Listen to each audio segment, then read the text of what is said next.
sulod kung paano ako siyang i-prank. I-prank ako siya.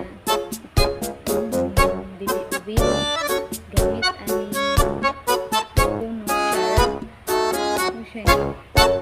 Ganang ibutang mo ang bibi-ubil dito sa charot. Ipainom ako sa iya. Kung sa'yo reaction niya. Hindi ko lang guys.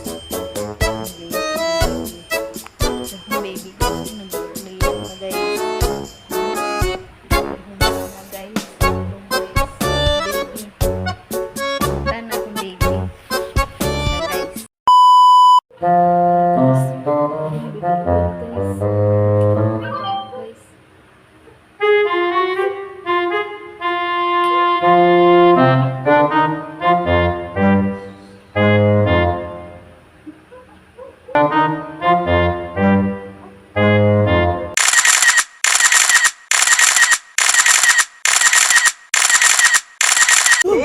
Oh my god!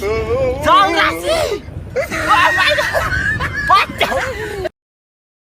Napainom na ako siya sa baby oil guys. So, siya sa gabi ay blood siya sa oral. Ipainom ako siya baby oil.